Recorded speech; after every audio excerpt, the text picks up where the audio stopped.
সম্মানিত দর্শক, আমন্ত্রণ জানাচ্ছি ইউসিবি পিএলসি টু দ্য পয়েন্টে। আমি তারিকুল ইসলাম মাসুম। যেখান থেকে যুক্ত হয়েছেন শুভেচ্ছা, সবাইকে ভালো আছেন সেই প্রত্যাশা রেখে শুরু করছি আজকের আলোচনার বিষয় রাজনৈতিক অস্থিরতা। রাজনৈতিক অস্থিরতা এই বিষয়ে আলোচনার জন্য আমাদের সাথে স্টুডিওতে উপস্থিত আছেন অবসরপ্রাপ্ত কর্নেল এম এ হক, যিনি রাওয়া ক্লাবের চেয়ারম্যান। আপনাকে স্বাগত জানাচ্ছি। ক্লাব না, অ্যাকচুয়ালি এটা অ্যাসোসিয়েশন, আমরা ক্লাব হিসেবে জানতাম। আমাদের সাথে আরও উপস্থিত আছেন বিএনপির কেন্দ্রীয় নির্বাহী কমিটির সদস্য ডক্টর খন্দকার মারুফ হোসেন। আপনাকেও স্বাগত জানাচ্ছি। আপনাকেও স্বাগতম, ধন্যবাদ। শুরুতে বলছিলাম রাজনৈতিক অস্থিরতা বিষয়ে কথা বলবো। রাজনৈতিক অস্থিরতা তো দেখছি, আমি দেখছি, আপনি দেখছেন, আর দর্শক যারা দেখছেন তারাও দেখছেন, রাজনৈতিক দলগুলোও দেখছে। রাজনৈতিক দলগুলো ইতিমধ্যে প্রধান উপদেষ্টার সাথে সাক্ষাৎ করেছেন এই অস্থিরতা নিরসনের জন্য। নিরসনে কতদূর কাজ হয়েছে বা কাজ হয়তো চলমান থাকবে সেই বিষয়ে আলোচনা করব। আরও কিছু কিছু অস্থিরতা আছে, সচিবালয়ে অস্থিরতা আছে, এনবিআরের অস্থিরতা ছিল, আমদানি রপ্তানিতে অস্থিরতা আছে, ব্যবসায়ীরা বলছেন যে গ্যাস সংকট আছে, সেখানেও শ্রমিক অসন্তোষ আছে। আবার বাংলাদেশ সেনাবাহিনীর পক্ষ থেকে একটা ব্রিফিংও করা হয়েছে, সেখানে অস্থিরতার কথা বলবো না, আইন শৃঙ্খলার জন্য তারা করণীয় করবেন বলে বলেছেন। এম এ হক, আপনাকে দিয়েই শুরু করি। বিসমিল্লাহির রহমানির রহিম। ধন্যবাদ আপনাকে আজকের এই প্রাসঙ্গিক আলোচনার জন্য। আমি শুরুতে একটা কথা বলতে চাই আপনাদেরকে। বাংলাদেশ একটা ক্রস রোডে আছে এখন। দীর্ঘ 16 বছর পৃথিবীর ইতিহাসে নিকৃষ্ট মানের শাসক, স্বৈরাচারী শাসক, ফেসিস্ট যাই বলি না কেন, তারাই দেশটাকে একেবারে মাটির সাথে মিশিয়ে দিয়েছে। দেশের এমন কোনো প্রতিষ্ঠান নাই যেটাকে তারা দূষিত করেনি। দূষিত পানি যেমন দূষিত হয়ে গেলে সেটা খাওয়া যায় না, আপনার সেটাকে পিউরিফাই করতে হয়। আবার সেই দূষণের সীমাও আছে একটা। যদি একেবারে বেশি জলাভূমির মানে যেটা নর্দমার পানি হয়, সেটাকে আপনি পরিশোধন করতে অনেক সময় লাগে। আবার কম দূষিত পানিকে আপনি কিন্তু নর্মাল ফিল্টার দিলেও সেটা হয়। বাংলাদেশটাকে তারা এমনভাবে দূষিত করে ফেলেছে নর্দমার পানির মতো। এবং এই ফেসিস্ট হাসিনার সাথে তার ফেসিস্ট 14 গোষ্ঠী এবং তার আমলা বরকদাল যারা যা বলি না কেন, তারা সবাই ছিল একই ধরনের, একই ক্যারেক্টারের, পাগল টাইপ, সব সাইকোপ্যাথ। দেশটাকে তারা একটা এমন একটা খেলার মাঠের মতো মনে করেছে, যেমনি ইচ্ছা সেখানে এমনি বল মারবে এবং বিজয় অর্জন করবে। এই 15-16 বছর এই লোকগুলোর সাথে থেকে বাংলাদেশের প্রত্যেকটা প্রতিষ্ঠানের মানুষ, সেটা পলিটিক্যাল পার্টি বলেন, আপনার আপনি ইয়ার কথা বলেন, এই সচিবালয়ের কথা বলেন, প্রশাসন বলেন, সব লোকগুলো কোনো না কোনোভাবে সাইকোপ্যাথ হয়ে গেছে। আপনার আমার মধ্যে সেটা হয়তো হয়েছে কোনো না কোনোভাবে, হওয়াটাই স্বাভাবিক। একটা রুমে যদি পাগলের সাথে 5 জন লোক থাকে 5-6 বছর, সবাই পাগল হয়ে যাবে। তো সেটাই হয়েছে। এখন আপনার অস্থিরতার কারণ হলো আমাদের প্রতিবেশী দেশ, প্রথমত প্রতিবেশী দেশ ইন্ডিয়া এমন একটা আগ্রাসী শক্তি এবং এত চরম মাত্রায় সন্ত্রাসী রাষ্ট্র, চরম মাত্রায় ধর্মীয় উন্মাদনার রাষ্ট্র, যেটাকে আমাদেরকে হাসিনার মাধ্যমে প্রমাণ করতে চেয়েছিল, সেই জিনিসটা আমাদের মধ্যে। ভালো মানুষকে আপনার দাঁড়িয়ে আছে, আপনাকে বাড়াই দিল রাস্তায় ধরে, এই যে দেখেন জামাত শিবির অথবা এই জঙ্গি, এই যে জিনিসগুলো হয়েছে সেটার এই প্রতিক্রিয়া এখন আপনারা দেখতেছেন। এটা এখন কাজগুলো সেটা কেমন? আপনি সচিবালয়ের কথা বললেন, আপনি এনবিআরের কথা বললেন। আজকে এনবিআরের এখানে আরেকটা সমস্যা আছে আমাদের, সেটা হলো আমলাতন্ত্র। উনি একজন রাজনৈতিক পরিবারের আমাদের ভাই আছেন, বুকে হাত দিয়ে বলতে পারবেন আমরা 300 আসনে আজ পর্যন্ত বাংলাদেশ স্বাধীন হওয়ার পরে যোগ্য লোককে আমরা পাঠাতে পেরেছি সেখানে, অনেস্ট, ডেডিকেটেড। পার্সেন্টেজ কত থাকলে কয়জন তারা 300 আসনের মধ্যে কয়জন? আমরা তো দেখেছি নর্তকী, নায়ক নায়িকা, গায়িকা, যত ধরনের তৃতীয় মাত্রার মতো লোক, এগুলো আমি তৃতীয় মাত্রা বা আপনার অনুষ্ঠানের কথা বলছি না, তৃতীয় মাত্রিক লোকগুলো এই সংসদের। এখন এদের না আছে নিজেদের যোগ্যতা দিয়ে আইন প্রণয়ন করার, না আছে মন্ত্রণালয় পরিচালনা করার সেই যোগ্যতা। ফলে হয়েছে কি, একটা মন্ত্রণালয়ে পরিচালনা করার জন্য যে যোগ্যতা সম্পন্ন একজন এমপি থাকার কথা, মন্ত্রী থাকার কথা, সেটা না থাকার ফলে আমলাটা এই সুযোগ নিয়েছে। আমলারা পুরো মন্ত্রণালয় ডমিনেট করছে, তাদের ইচ্ছামতো আইন প্রণয়ন করছে, তাদের ইচ্ছামতো তারা নিজেরা ছুটি নিয়ে পিএইচডি করতে যাচ্ছে, তাদের ইচ্ছামতো তাদের সুযোগ সুবিধা করছে। আপনি বলেন 280,000 কোটি টাকা ডলার, অর্থাৎ $28 বিলিয়ন আমাদের রিজার্ভ থেকে চুরি হয়েছে, মানে খালি হয়ে গেছে। এই $28 বিলিয়ন একটা ডলারও কি সেক্রেটারিয়েটের রুট ছাড়া পার হতে পেরেছে? কখনো পারে নাই, সম্ভব না এটা। কারণ এটা তো অথরাইজ মানি, আমাদের রিজার্ভের মানি। এটা কোনো না কোনোভাবে আইনের মাধ্যমে অথবা কোনোভাবে তারা জেনে শুনে ইগনোর করে এই টাকাগুলো পাঠিয়ে দিয়েছে। তো সে আমলা তো এখনো আছে আমাদের। আজকে বলতে পারবেন 2-4 জন আর্মি অফিসারের নাম বলতে পারবেন আপনি, এই উমুকে এই করেছে, উমুকে এই করেছে। একজন সেক্রেটারির নাম বলতে পারবেন আপনি তো এই জগতে। আমার ভাই বলতে পারবে, আমি 5 জন সেক্রেটারির নাম বলি যারা হাজার হাজার কোটি টাকার মালিক, অথচ তারা হাজার হাজার কোটি টাকার মালিক, কিন্তু আপনি জানেন না, আমি জানি না, তাদেরটা নিজেরা গোপন রাখেন। এখন আসুন, এই রাজনৈতিক অস্থিরতার পিছনে কেন ইন্ডিয়া পাগল প্রায় হয়ে গেছে? এই রিসেন্টলি যখন চরমভাবে পরাজিত হলো পাকিস্তানের সাথে, তারা পাকিস্তান রাষ্ট্রকে ধ্বংস করতে চেয়েছিল তাদের রাফায়েল বিমান দিয়ে, তাদের আপনার সেই আগ্নেয়াস্ত্র দিয়ে, কিংবা আরও বলতে পারি অ্যাটমিক বোমা দিয়ে, হয়তো তাই করতো যদি সুযোগ পেত। কিন্তু চরমভাবে মোদির সরকার, বিজেপি সরকার, সন্ত্রাসী সরকার সেখানে লজ্জিত, নির্লজ্জভাবে সেখানে পরাজিত হওয়ার পরে আর কোনো উপায়ান্তর না দেখে পাকিস্তানের সাথে পারছে না। এখন বাংলাদেশকে একটু বেকায়দায় ফেলার জন্য, শুধু এটা না তো, আপনি রাজনৈতিক অস্থিরতার অন্যতম কারণ হচ্ছে আজকে পুশিন করা হচ্ছে। এইটা শেষ করে দিচ্ছে, পুশিন করছে একেবারে নিরীহ দরিদ্র যেই মানুষগুলো সেখানে বসবাস করে। কোথায় তারা যে হাজার হাজার ফ্যাসিস্ট হাসিনার সাথে যে হাজার হাজার চোর বাটপার খুনিরা সেই দেশে আশ্রয় নিয়েছে, তাদেরকে তো পুশিন করছে না। আচ্ছা, আসবো আপনার কাছে ডক্টর খন্দকার মারুফ হোসেন। এখনকার রাজনৈতিক অস্থিরতা কেন বা কি দেখছেন আপনি একজন রাজনৈতিক ব্যক্তিত্ব হিসেবে? ধন্যবাদ। আপনার মাধ্যমে টু দ্য পয়েন্টের সকল দর্শককে শুভেচ্ছা ও সালাম জানাচ্ছি। এই যে বর্তমান যে দেশে অস্থিরতা, এটি আমরা কিন্তু কেউ আশা করিনি। এই 24-এর গণ অভ্যুত্থানে এদেশের মানুষ এক বুক আশা নিয়ে এই ফ্যাসিস্ট, এই স্বৈরাচারী মাফিয়া সরকারের পতনের মাধ্যমে মানুষ আশা করেছিল যে আমরা একটা নতুন বাংলাদেশ পাবো, যেখানে কোনো ধরনের অস্থিরতা থাকবে না, বৈষম্য থাকবে না, মানুষের মধ্যে কোনো ধরনের ক্ষোভ থাকবে না। এই অবস্থা থেকে কিন্তু আমরা যে আশা করেছিলাম সেই পর্যায়ে এখন দেশ নেই। আজকে আপনারা অনেক ধরনের সমস্যাগুলো দেখছেন। আমাদের শ্রদ্ধেয় তিনি বললেন যে আজকে সচিবালয়ের সমস্যা, আজকে এনবিআরের সমস্যা, আজকে আপনি দেখতে পাচ্ছেন আইন শৃঙ্খলার অবনতি, চরম অবনতি বলবো আমি। এই যে বিভিন্ন প্রবলেমগুলো হচ্ছে, এটার সমাধান কি? আপনি দেখেন গতকাল আমাদের গুলশান থানা বিএনপির একজন যুগ্ম আহ্বায়ক, যার নাম হচ্ছে কামরুল হাসান সাধন, তিনি বাড্ডায় একেবারে গুলির মাধ্যমে, কেউ বা কেরা দুর্বৃত্তরা এসে মাস্ক পরে গুলি করে হত্যা করল।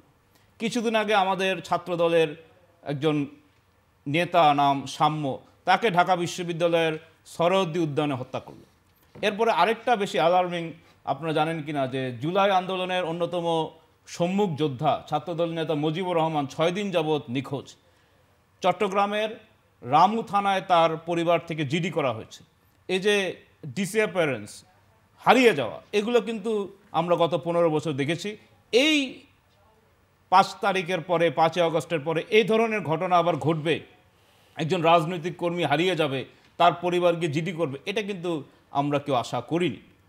এখন প্রশ্ন উঠতে পারে, তাহলে এটার সমাধান কি? সমাধান আমি মনে করি যে ইতিমধ্যে আমাদের দল জামাত ইসলাম, এনসিপি সহ বিভিন্ন রাজনৈতিক দল প্রধান উপদেষ্টার সাথে ইতিমধ্যে বৈঠক করেছেন। 24 তারিখে সর্বশেষ বৈঠকে বিএনপি গিয়েছে এবং বিএনপির পক্ষ থেকে পরিষ্কার বলে দেওয়া হয়েছে যে এই যে বর্তমানে যে ক্রাইসিস মোমেন্ট চলছে, এটির একটি সুন্দর সমাধান হয় যদি একটি নির্বাচনের রোডম্যাপ ঘোষণা করা হয়। বর্তমান অন্তর্বর্তীকালীন সরকারের কিন্তু একমাত্র ম্যান্ডেট হচ্ছে একটি অবাধ, সুষ্ঠু এবং নিরপেক্ষ নির্বাচন করে জনগণের সরকার কাছে ক্ষমতা হস্তান্তর করা।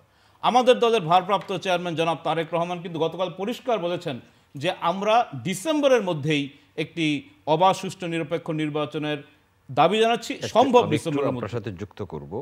তারেক রহমান সাহেব যেদিন বলেছেন, প্রেস সচিব একই দিনে বলেছেন যে মাননীয় প্রধান উপদেষ্টা বলেছেন 26 জুনের পরে একদিনও থাকবেন না, অর্থাৎ নির্বাচন হলে নির্বাচন 26 জুনের মধ্যেই হবে, ডিসেম্বরে বলা যাচ্ছে না। আমি বলছি যে এই যে ডিসেম্বর থেকে জুন একটা কথা বলা হয়, তো এটা কিন্তু আমি মনে করি এটা অস্পষ্ট একটা ধারণা। ডিসেম্বর অথবা জুন, মাঝখানে কিন্তু 6 মাস। আমরা দেখেছি যে শুধু বিএনপি না, গতকাল জামাত ইসলামের আমির বলেছেন যে জানুয়ারি মাসে নির্বাচন হতে পারে। তাহলে নির্বাচনটা যদি অত্যন্ত গুরুত্বপূর্ণ হয়, এই যে বর্তমান যে সমস্যা, এই সমস্যার সমাধান করতে যদি আমাদের জাতীয় সংসদ নির্বাচনে যদি যেতে হয়, তাহলে সেটা কেন আমরা জুন পর্যন্ত ওয়েট করব? আমরা তো এই যে নির্বাচন ব্যবস্থাকে সুষ্ঠু করার জন্য আইন শৃঙ্খলা রক্ষাকারী বাহিনী, সংস্কারের কথাও তো বলা হয়েছে, এবং এই তো বলছি আইন শৃঙ্খলা রক্ষাকারী বাহিনী এবং জনপ্রশাসনকে সংস্কার করে তারা যাতে করে একটি সুন্দর নির্বাচন দিতে পারে, তার জন্য কিন্তু আমাদের দল থেকে বারবার সমর্থন জানানো হচ্ছে, এখনও সমর্থন জানানো হচ্ছে। আমি মনে করি যে এই সরকার একটি সুন্দর নির্বাচন দিতে পারে এবং এটি ডিসেম্বরের মধ্যেই করা সম্ভব। আপনারা জানেন যে গতকাল তারেক রহমান সাহেব আরেকটি কথা বলেছেন যে রাষ্ট্রে স্বৈরাচার এবং ফ্যাসিবাদ নির্মূল করার জন্য জনগণের রাজনৈতিক ক্ষমতায়ন প্রয়োজন। এই যে রাজনৈতিক ক্ষমতায়ন, যেটা গত 15 বছর ছিল না বলে ফ্যাসিবাদ জন্ম হয়েছে, স্বৈরাচারের জন্ম হয়েছে। রাজনৈতিক ক্ষমতায়ন বলতে আমরা বুঝাই যে সরাসরি জনগণের ভোটের মাধ্যমে যেই সংসদ, যেই সরকার গঠিত হবে, সেই সংসদ, সেই সরকারে কিন্তু জবাবদিহিতা থাকবে, যেই জবাবদিহিতার মাধ্যমে জনগণ তার রাজনৈতিক যে অধিকার, সে অধিকার ফিরে পাবে। তাহলে কিন্তু এই ফ্যাসিজম অথবা স্বৈরাচারী যে মনোভাবী যেই সরকার বেড়ে ওঠে, এখান থেকে কিন্তু এদেশের মানুষ মুক্ত হবে। আর আজকে এই যে যদি জনগণের রাজনৈতিক ক্ষমতায়ন না হয়, তাহলে কি হতে পারে? যে এই যে আমরা 15 বছর ফ্যাসিজম দেখেছি, আবার একটা ফ্যাসিস্ট চেহারা বর্তমান সরকারের মধ্যে দেখতে পাচ্ছি। কিভাবে দেখতে পাচ্ছি? যে এই যে ইশরাক হোসেনের রায় যেটা ট্রাইব্যুনালে হলো, এরপরে ইলেকশন কমিশন গ্যাজেট দিল। আমরা আশা করলাম যে দ্রুত গ্যাজেটের মাধ্যমে স্থানীয় সরকার মন্ত্রণালয় ওনাকে শপথ পড়াবেন, কিন্তু না পড়িয়ে বিভিন্ন টালবাহানা করছেন। এরপরে একজন ব্যক্তি, আমরা সুপ্রিম কোর্টে বা আইনের ভাষায় বলে লুকাস স্ট্যান্ডাই, অর্থাৎ যে ব্যক্তির কোনো অধিকারই নেই হাইকোর্টে যাওয়ার, এরকম একজন ব্যক্তি গিয়ে সময় ক্ষেপণ করছেন। হাইকোর্ট বলে দিয়েছে যে শুধুমাত্র নির্বাচন কমিশন এবং যিনি সে সময় মেয়র ছিলেন শেখ তাপস ছাড়া আর কেউ এই আপিল করতে পারে না। তারপরেও আপিল করেছেন, হেরে গিয়ে এখন আবার সুপ্রিম কোর্টে গিয়েছেন। অর্থাৎ আমি মনে করি কেউ না কেউ এই ইশরাক সাহেবের এই যে শপথটাকে নিয়ে টালবাহানা করছেন। 26 তারিখের মধ্যে শপথ পড়ানোর কথা ছিল, এটাও এখন আমরা পরিষ্কার জানতে পারছি না। তাই আমরা মনে করছি যে এই যে একটা ইচ্ছা, নিজের ইচ্ছা, আমার ইচ্ছা আমি শপথ পড়াবো না, আমার ইচ্ছা শপথ পড়াবো, এটা কিন্তু এক ধরনের ফ্যাসিজম বলে মনে করি। আপনার কাছে আসবো এম এ হক। সেনাবাহিনীর পক্ষ থেকে একটা ব্রিফ করা হয়েছে আজ, 6000-এর বেশি অস্ত্র উদ্ধার করেছে, 2 লাখের বেশি গুলি উদ্ধার করেছে, এবং সামনে ঈদের বাজার এবং যাতায়াতে চাঁদাবাজি যাতে না হয় সেজন্য তারা আরও টহল জোরদার করবেন। এবং এখানে একটা বিষয় আসছে, কুকি চীন নিয়ে উদ্বিগ্ন, করিডোর ইস্যু সম্ভবত এখানে একটু এসেছে। আপনার কাছ থেকে একজন সামরিক ব্যক্তিত্ব হিসেবে দেখুন, খুব আপনার এই মুহূর্তে এই কথাটা নিয়ে খুব আলাপ আলোচনা হচ্ছে, সেনাবাহিনীর ভূমিকা নিয়েও অনেকে অনেক ধরনের কথা বলছেন। প্রথমত আমি সবার উদ্দেশ্যে বলতে চাই, দর্শক শ্রোতা যারা আপনারা এই অনুষ্ঠান দেখছেন, বিশ্বব্যাপী দেখছেন, তাদের উদ্দেশ্যে বলতে চাই, আপনারা একটা জিনিস ইন্ডিয়ার প্রোপাগান্ডার সাথে মিলেমিশে আমাদের সামরিক বাহিনীকে ভুল বুঝবেন না।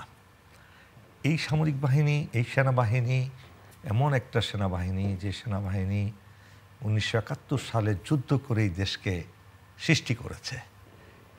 অর্থাৎ এই সেনাবাহিনীর নেতৃত্বে দেশের আপামর জনসাধারণ যারা বাংলাদেশ ফোর্সের সদস্য হিসাবে যুদ্ধ করেছে, মুক্তিযুদ্ধ করেছে এবং দেশটাকে স্বাধীনতার পূর্ণতা দিয়েছে স্বাধীনতার। যদিও ইন্ডিয়া শেষ মুহূর্তে এসে বিনা যুদ্ধে মেদিনী জয় করে সারেন্ডার সেরিমনিটা তারা ছিনতাই করেছে বলা চলে।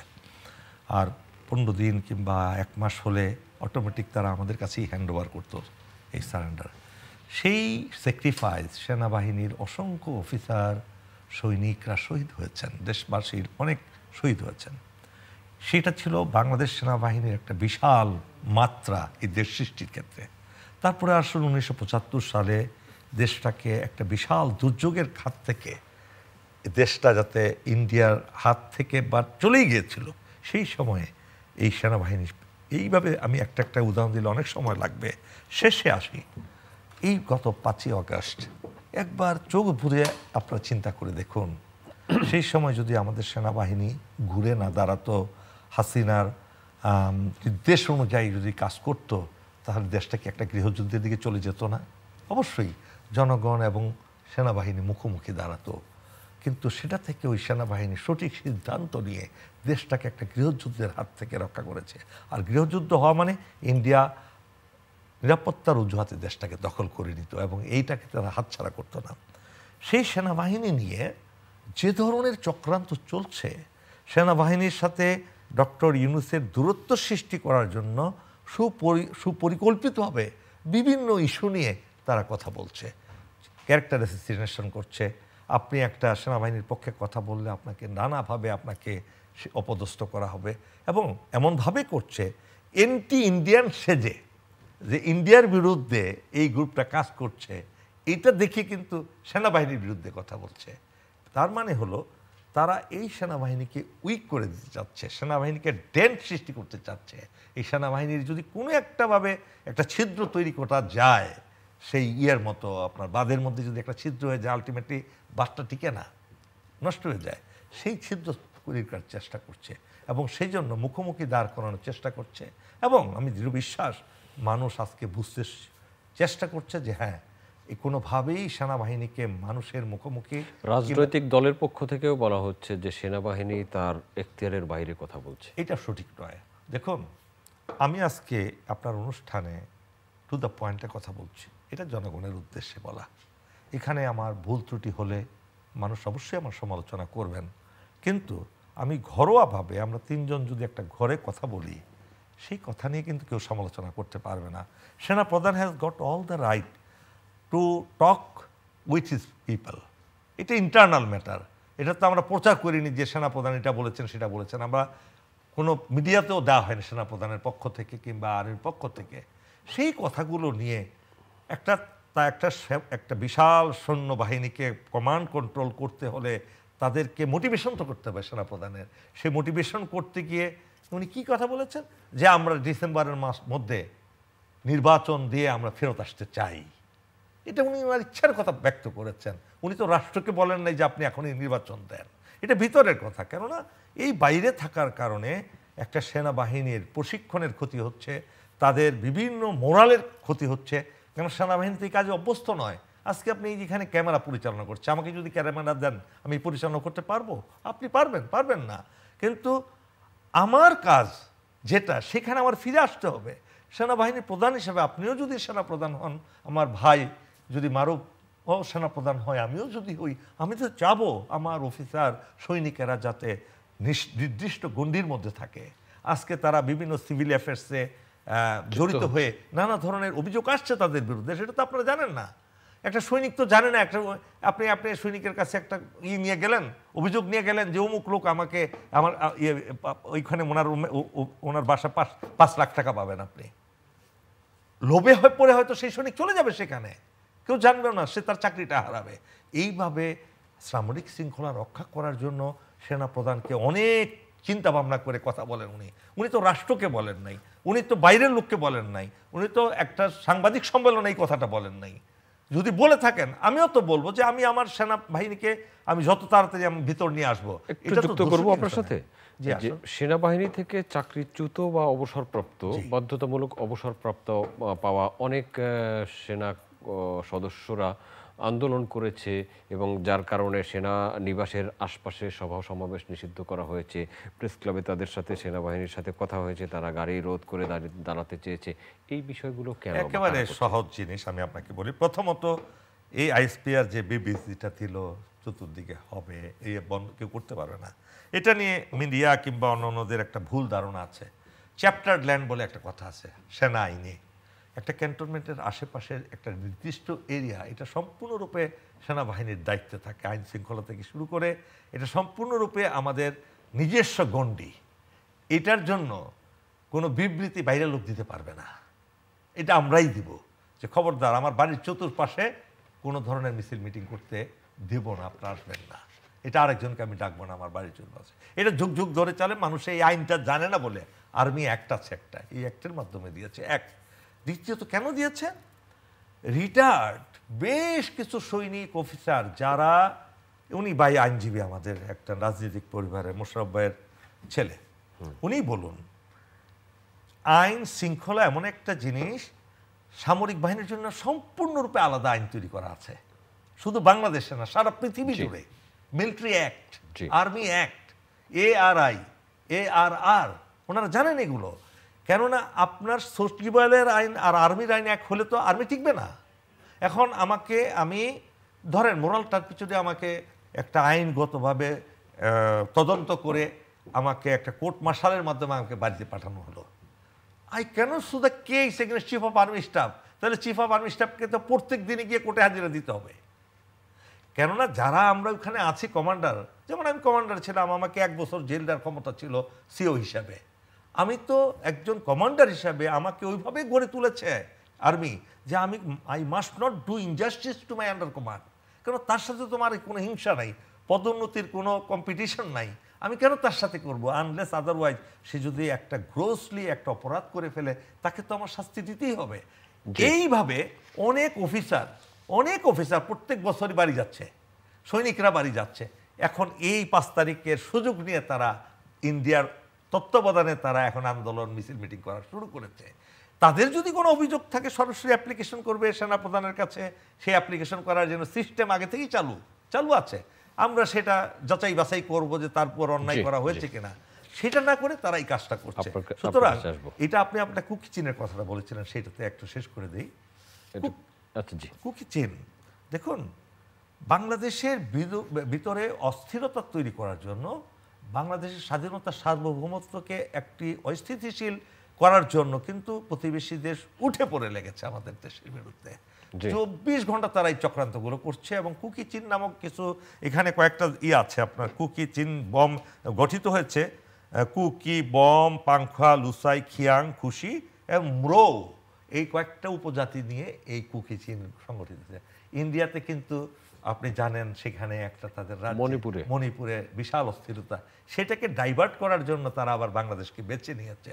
তো এই যে কাজটা হচ্ছে, এটা রাষ্ট্র খুব সচেতন, আমাদের রাষ্ট্রও সচেতন, আর ইন্ডিয়া তো তাদেরকে তুলোধনু করে মেরে কেটে, এমনকি তাদেরকে নারীদেরকে দর্শনও করা হচ্ছে তাদের মিলিটারি, আপনারা জানেন সেগুলো। বাংলাদেশে তো আমাদের সেগুলো হয় নাই। তো এই অস্থিরতাটা সাময়িক মাত্র, এটা কোনোভাবে আমাদের দেশে করতে পারবে এটা নিশ্চিত।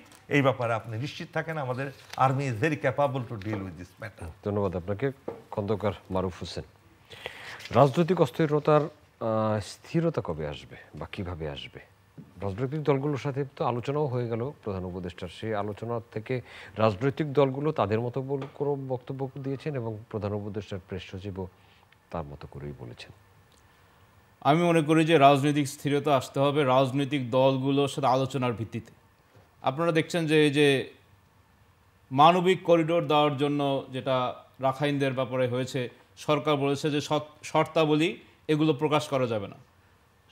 সরকার কিন্তু কোনো বিষয়েই রাজনৈতিক দলের সাথে বসছে না। এরকম একটা অত্যন্ত গুরুত্বপূর্ণ বিষয়ে সরকার কেমন জানি মনে হচ্ছে যে নিজে করব, এখানে রাজনৈতিক দলের প্রয়োজন নাই। স্থিতিশীলতা কিন্তু সর্বক্ষেত্রে আসতে হবে। এই যে আমাদের যিনি কর্নেল হক সাহেব যিনি বললেন যে এই যে সেনাবাহিনীর মধ্যে কেউ বিভ্রান্তি করার চেষ্টা করছে, এই সেনাবাহিনী কিন্তু 1971 সালে মহান মুক্তিযুদ্ধে রক্ত দিয়ে যেই আমরা স্বাধীনতা পেয়েছি তখন সেই সেনাবাহিনী গড়ে উঠেছে। এই সেনাবাহিনী কিন্তু 1975 সালের 7ই নভেম্বর যখন সারা বাংলাদেশের মানুষের মধ্যে উৎকণ্ঠা ছিল, গভীর সংকট ছিল, তখন কিন্তু এই সেনাবাহিনী এবং জনতা, সিপাহী জনতার বিপ্লবের মাধ্যমে সেই বিদেশি শক্তি থেকে বাংলাদেশকে মুক্ত করেছে। এই সেনাবাহিনী 90-এর গণ অভ্যুত্থানের সময়ে কিন্তু বলেছে সেই স্বৈরাচার সরকারকে আমরা আপনার সাথে নেই। এই সেনাবাহিনী এই যে 5ই আগস্ট গণ অভ্যুত্থানের আগের দিন আপনারা জেনে থাকবেন যে গত 2 দিন আগে একটি চার্জশিট দাখিল হয়েছে আন্তর্জাতিক অপরাধ ট্রাইব্যুনালে শেখ হাসিনার বিরুদ্ধে।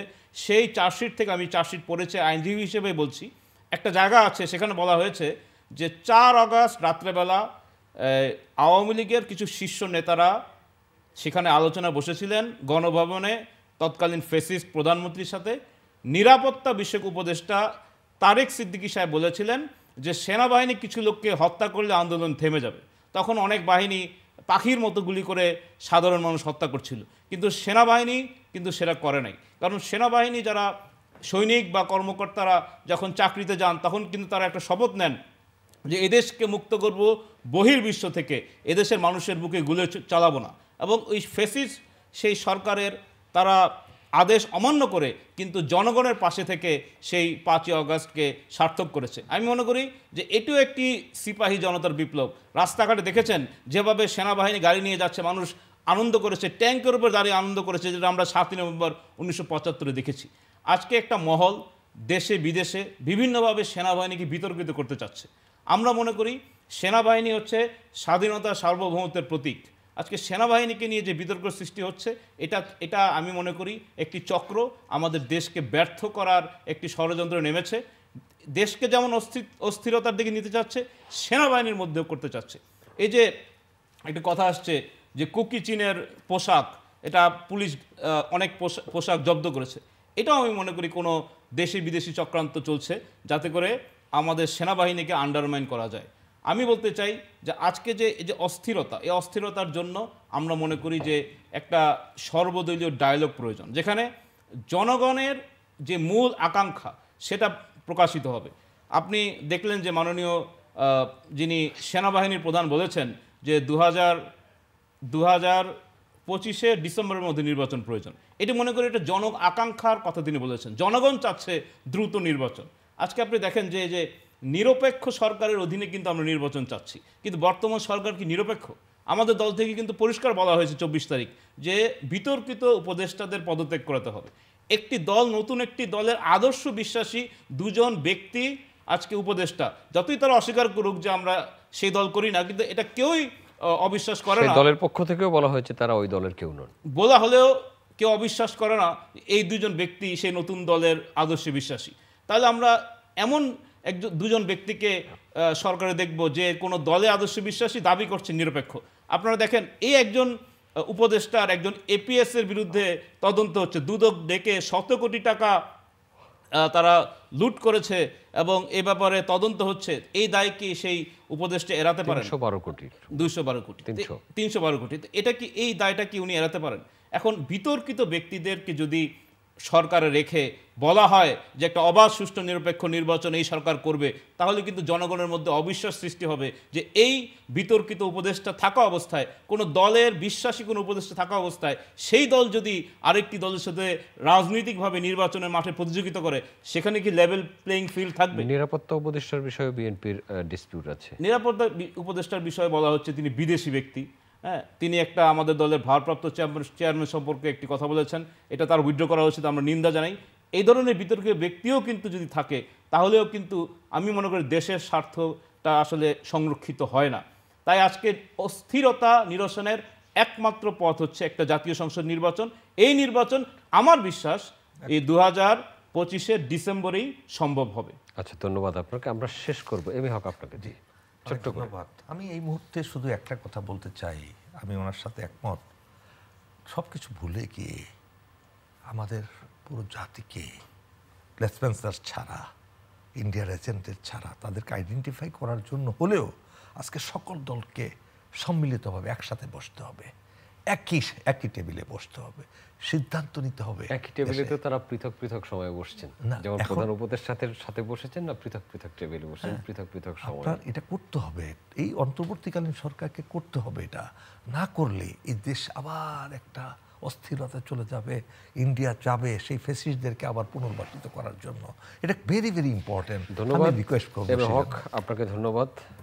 খন্দকার মারুফ হোসেন, আপনাকে অসংখ্য ধন্যবাদ। সম্মানিত দর্শক, এতক্ষণ আমাদের সাথে থাকার জন্য কৃতজ্ঞতা। আগামী অনুষ্ঠান দেখার আমন্ত্রণ রইল, দেখা হতে পারে সেই অনুষ্ঠানে। ভালো থাকবেন সবাই, আপনাদের সবার জন্য অনেক অনেক শুভকামনা।